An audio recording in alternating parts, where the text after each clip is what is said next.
আমরা এখন এই মুহূর্তে 13 নম্বর সেকশন 14 ডিতে দাঁড়িয়ে আছি। যেহেতু আমরা এই যে শীত মৌসুম পার করতেছি, যার জন্য এই পিঠার উৎসবটা সব জায়গাতেই চলতেছে কম আর বেশি। এখন আর গ্রামে বলা ভুল হবে, শহর লেভেল যেখানে আছে সেখানেই বেশিরভাগই এই শীতের মৌসুমে পিঠাটা একটু বেশি হয়। আমরা এটা এক এক জেলায় এক এক রকমের নাম বলে, যেমন খুলনায় বলে পান পিঠা, যশোরে বলে পান পিঠা, বরিশালে বলে হলো পোয়া পিঠা, কেউ বলে তেলের পিঠা। আমাদের ঢাকায় এটা পোয়া পিঠাও বলে, তেলের পিঠাও বলে। কি এই যে বাবু আছে, মিঠু আছে, এই যে বাবু খাচ্ছে, খুব ভালোই স্বাদ। হ্যাঁ অনেক স্বাদ। মতি তুমি কি বলো? খুবই ভালো, খুবই ভালো, এক্সেলেন্ট। সেইখানে এসে খাইতে পারেন। হ্যাঁ আমরা অনেকগুলো খেয়েছি, মানে সম্ভবত মনে হয় 9টা আমরা 9টা খাওয়ার শেষ। আমার ভাগ্যে এই যে এখনো এটা অবশিষ্ট আছে। এটা কি কি দিয়েছেন এর মধ্যে?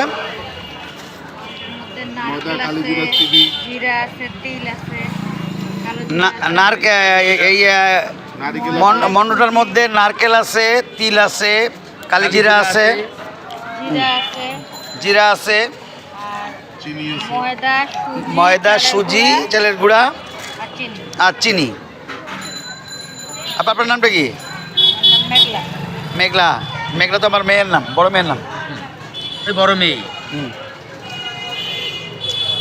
আমরা খোলা আকাশের নিচে মেঘলা আবার দেখাচ্ছি।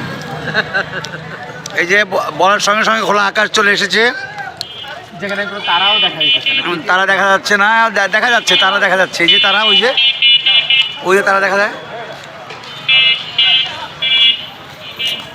তাহলে অনেক অনেক সুস্বাদু ইনশাল্লাহ। হ্যাঁ আসলে অনেক ভালো। মতি বলো? আমি আরো কয়েকদিন খাইছি, আজকেও খাইলাম। রেগুলার খাওয়া হয়, রেগুলার। মাশাআল্লাহ।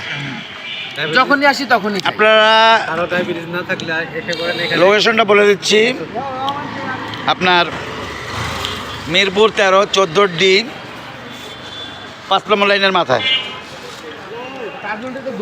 তাই না?